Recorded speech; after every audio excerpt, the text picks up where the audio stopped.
আগামীকালের দৈনিক রাশিফল নিয়ে বিস্তারিত আলোচনা করব 12টি রাশির ভালো এবং মন্দ নিয়ে।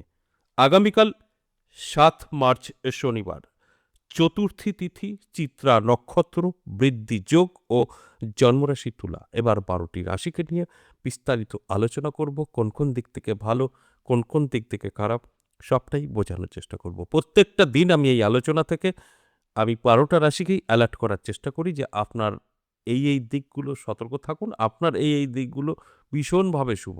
আর তারপরে আপনারা শুনে বুঝে যদি সেইভাবে চলতে পারেন, আপনার জীবনে অ্যাপ্লাই করতে পারেন, পজিটিভ বা নেগেটিভ, তাহলে কিন্তু আপনার ভাগ্য বদলাবে। আপনার খারাপ থাক বা ভালো থাক, সবটাই ভালো করে নিতে পারবেন। অবশ্যই আলোচনা করব, বোঝানোর চেষ্টা করব। আগামীকাল 3টে রাশির জাতক জাতিকাদের অর্থপ্রাপ্তি যোগে ভাগ্য বদলাতে চলেছে। 4টে রাশিরই জাতক জাতিকাদের শুভ কোনো খবর পেতে পারে। আর 5 রাশি অবশ্যই সাবধান থাকতে হবে। শেষ পর্যন্ত আলোচনাটা শুনলে জানতে পারবেন আগামীকালের রাহুকাল অর্থাৎ অশুভ সময়, শুভ সময়, লাকি নাম্বার বেশ কিছু জাতক জাতিকাদের কাজে আসবে। তাই শেষ পর্যন্ত আলোচনাটা শোনা বা দেখার অনুরোধ রইল।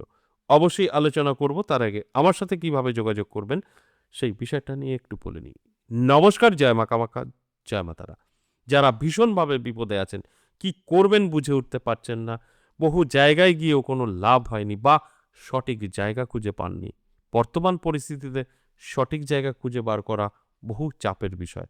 তাই আমি বলবো একবার হলেও আমার সাথে সাক্ষাৎ করতে পারেন। আমি জানি এই আলোচনা যারা শুনছেন কেউ কেউ অনেকটাই বেশি বোঝে, তারা বলতে পারে সঠিক জায়গা আপনার কাছে গেলে কি করে হবে। দেখুন, আমি কাউকে ছোট করছি না। আপনার রোগ হয়তো হোমিওপ্যাথি ওষুধের, অ্যালোপ্যাথি ওষুধে হবে না, সেটা ওভারডোজ হয়ে যেতে পারে, ক্ষতি হতে পারে। বা আপনার প্রয়োজন আয়ুর্বেদিক ওষুধ, আপনি যদি হোমিওপ্যাথি খান সেখানে আপনার উপকার হবে না। সেই জায়গায় দাঁড়িয়ে আমি বোঝানোর চেষ্টা করছি, আমি কাউকে ছোট করছি না। কারণ সবসময় আপনার অ্যাস্ট্রোলজার দিয়ে সমস্যার সমাধান হবে, একদম ভুল। কখনো তন্ত্র দিয়ে আপনার সমাধান হবে, একদম ভুল। আপনার যেটা প্রয়োজন আমরা সেই দিক থেকেই আপনাকে সাপোর্ট করার চেষ্টা করি। অর্থাৎ আমি mind trainer, reiki trainer, astrologer এবং তান্ত্রিক, 4টে দিক। বর্তমান পরিস্থিতিতে কেউ এই ধরনের ব্যক্তিত্ব নেই। বড়জোর আপনারা পাবেন অ্যাস্ট্রোলজি চলছে না, নিজেকে তান্ত্রিক বলে ঘোষণা করছে যে অ্যাস্ট্রোলজি ও তান্ত্রিক, সম্পূর্ণ মিথ্যা কথা।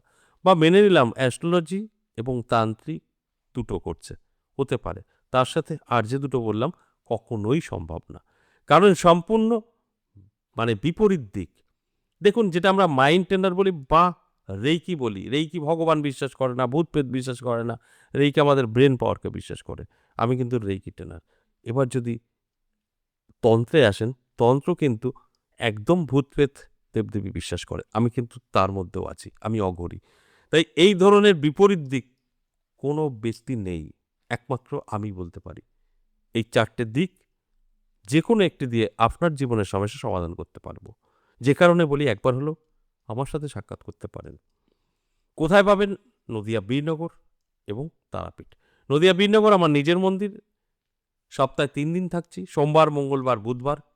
62 একটি নাম্বার আছে, কলিং নাম্বার, সবসময় কল আপনি করলেই ধরবে এবং আপনার সম্পূর্ণ গাইড করে নেবে কিভাবে আসবেন, সবটাই বলবে এবং বোঝানোর চেষ্টা করবে। যারা তারাপীঠ আসতে চাইছেন, ইংরেজি মাসে শুরু এবং শেষ, বর্তমান এই মাসে অর্থাৎ মার্চ মাসে থাকবো 21 তারিখ তারাপীঠ।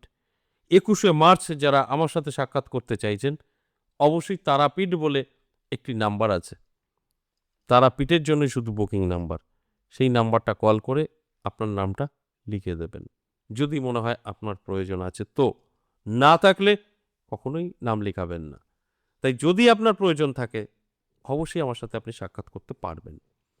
এছাড়াও আপনি বহুদূর থেকে দেখছেন, আসতে পারবেন না, এরকম আছে, আমি আসতে পারবো না, সেক্ষেত্রে বলবো আপনি অনলাইন চেম্বারও দেখাতে পারেন। অনলাইন চেম্বার আপনি দেখাবেন কিভাবে, সেক্ষেত্রেও আপনাকে 62 নাম্বারটাকে কল করতে হবে, বলতে হবে আমি দূর থেকে অনলাইনে দেখাতে চাই।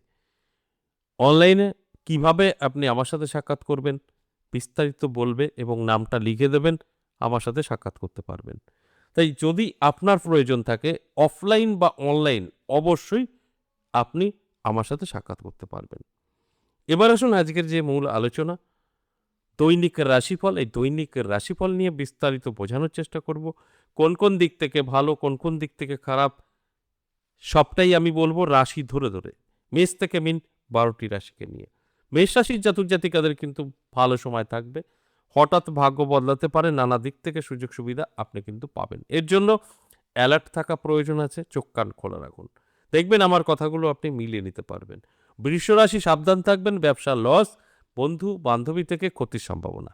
এটা এড়িয়ে চলার চেষ্টা করুন, তাহলেই কিন্তু ভালো থাকবেন। আমি সবসময় বলি, আমরা যদি চাই নিজেকে ডেভেলপ করতে পারি, আমরা যদি চাই নিজেকে বরবাদ করতে পারি। আমি জানানোর চেষ্টা করি যে আপনার এখন নিজেকে গুটিয়ে রাখতে হবে, সতর্ক থাকতে হবে। আপনি যদি সতর্ক থাকেন তাহলে কিন্তু অবশ্যই আপনি ভালো থাকতে পারবেন। আর যদি আপনি মনে করেন যে না, আমি সতর্ক থাকতে পারবো না, তাহলে কিন্তু আপনার ক্ষতি হতে পারে। তাই আমি প্রত্যেকটা দিন এই আলোচনার মাধ্যমে অ্যালার্ট করার চেষ্টা করি। এরপর মিথুন রাশি। মিথুন রাশির জাতক জাতিকাদের ক্ষেত্রে বলবো মধ্যম ফল পাবেন। ভালো এবং মন্দ দিয়ে আপনার কিন্তু ফলাফল আসতে পারে। অর্থাৎ আপনার জীবনে সুযোগ আসবে, আপনার জীবনে আবার সমস্যাও তৈরি হবে। এটা কোনটা আপনি আপনার জীবনে অ্যাপ্লাই করবেন সেটা আপনার দায়িত্ব, ভালোটা না খারাপটা। কর্কট রাশির জাতক জাতিকাদের জন্য কিন্তু শুভ সময়। প্রাপ্তিযোগে হঠাৎ ভাগ্য বদলাতে পারে, নানা দিক থেকে কিন্তু অর্থ এসে আপনার হাতে ধরা দিতে পারে। তাই অ্যালার্ট থাকুন, চোখ কান খোলা রাখুন, দেখবেন আমার কথাগুলো আপনি কিন্তু মিলিয়ে নিতে পারবেন। সিংহ রাশি ভালো সময়। হঠাৎ কোনো শুভ খবর পেতে পারেন, নতুন বন্ধু এবং বান্ধবীর সাথে আপনার পরিচয় হতে পারে, যেখান থেকে আপনি বেকার থাকলে বেকারত্ব দূর হতে পারে। সময়টা তো ভালো, বেকারত্ব দূর হবে, এটাই স্বাভাবিক। তাই অ্যালার্ট থাকুন, চোখ কান খোলা রাখুন, দেখবেন আমার কথা আপনি মিলিয়ে নিতে পারবেন। কন্যা রাশির জাতক জাতিকাদের সাবধান থাকতে বলবো। উটকো ঝামেলা, হঠাৎ জমি সংক্রান্ত বিষয়ে অশান্তিতে ফেসে যেতে পারেন। তবে সাময়িক সময় অবশ্যই আপনার ভালো সময় আসবে। একটা দিনের বিষয়, আপনি অ্যালার্ট থাকলে এগুলোকে কন্ট্রোল করতে পারবেন। তুলা রাশির জাতক জাতিকাদের ক্ষেত্রে যদি বলি, সেক্ষেত্রে বলবো আপনার সময় অত্যন্ত শুভ। এই শুভ সময়টা নষ্ট করবেন না। আপনি আপনার মতো করে চলার চেষ্টা করুন। আপনার প্রয়োজনীয় যে জিনিস আছে তার সঙ্গে, মানে সেই জিনিস আপনার জীবনে এপ্লাই করার জন্যে যদি কোথাও যোগাযোগ করতে হয় করুন। সেখান থেকে আপনি সাকসেস অবশ্যই পাবেন। অর্থাৎ এক কথায় বলতে গেলে আগামীকাল আপনার জন্য সময়টা শুভ। বৃশ্চিক রাশি, আপনার হিসাব করে কথা বলতে হবে। আপনার মুখ আপনার সমস্যায় ফেলতে পারে। আপনার মুখে ভাষার দ্বারায় বিপদে পড়তে পারেন। যদি এটাকে কন্ট্রোল রাখতে পারেন, আগামীকাল দিনটি আপনার জন্য শুভ। ধনুরাশি সাবধান থাকুন। ধনুরাশির জাতক জাতিকাদের হঠাৎ স্বাস্থ্যের প্রবলেম দেখা দিতে পারে। সেটা ছোটোখাটো অ্যাক্সিডেন্ট হতে পারে বা যে কোনো স্বাস্থ্যের প্রবলেম আসতে পারে। যদি আপনি এই আলোচনাটা শুনছেন তাহলে সতর্ক হয়ে যান, দেখবেন আপনার কন্ট্রোলে থাকবে। আপনি সম্পূর্ণভাবে নিজেকে গার্ড করতে পারবেন। তাই অ্যালার্ট করাটাই আমার কাজ। মকর রাশির জাতক জাতিকাদের কিন্তু ভালো সময় আগামীকাল থাকছে। শুভ কোনো খবর পেতে পারেন, অর্থ হাতে এসে ধরা দিতে পারে এবং আপনি ঋণ করে ফেলেছিলেন, সেটা পরিশোধ করার রাস্তা আপনার সামনে ক্লিয়ার হয়ে যেতে পারে। তাই এটা কিন্তু অত্যন্ত শুভ। তাই অ্যালার্ট থাকুন। আমি যে কথাগুলো বলছি আপনি কিন্তু মিলিয়ে আপনার জীবনে উন্নতির দিকে নিয়ে যেতে পারবেন। কুম্ভ রাশির জাতক জাতিকাদের কিন্তু বলবো সাবধান থাকতে। কোন দিক থেকে? আর্থিক দিক থেকে পিছিয়ে পড়তে পারেন। আপনি যদি ব্যবসা করে থাকেন, ব্যবসা মন্দা যেতে পারে। আপনার খুব কাছের লোক আপনার ব্যবসা ক্ষতি করতে পারে। এর জন্য চোখ কান খোলা রাখতে হবে, অ্যালার্ট থাকতে হবে। আর মীন রাশি দারুণ সময়। মীন রাশির কিন্তু শুভ খবর আসতে পারে বা নানা দিক থেকে সুযোগ সুবিধা আসতে পারে, যেটা মীন রাশির জাতক জাতিকাদের দারুণ একটা হেল্পের কাজ করতে পারে। সেই জায়গাগুলো অবশ্যই মাথায় রেখে আপনাকে চলতে হবে। এই যে আলোচনা করলাম মেষ থেকে মীন 12টি রাশিকে নিয়ে, এটা সম্পূর্ণ অ্যাভারেজ এবং সর্বজনীন। এখানে কিন্তু কারোর ব্যক্তিগত জন্মছক বা হস্তরেখা বিচার বিশ্লেষণ করে আলোচনা করা হয়নি। এবার আসুন বেশ কিছু জাতক জাতিকাদের কাজে আসবে আগামীকালের রাহুকাল সময়। আগামীকাল সকাল 8টা 50 মিনিট থেকে সকাল 10টা 19 মিনিট, এটা অশুভ সময়। এছাড়া সারাটা দিন শুভ। এবার লাকি নাম্বার, আগামীকালের লাকি নাম্বার 12টি রাশির জন্য 9, 6, 7 এবং 5। এই নাম্বারগুলো অবশ্যই আপনারা কাজে লাগিয়ে জীবনে উন্নতি করতে পারবেন। আশা করি বুঝতে পেরেছেন। না যে পর্যন্তই আবার আসবো নেক্সট ভিডিও নিয়ে, ততক্ষণ ভালো থাকুন।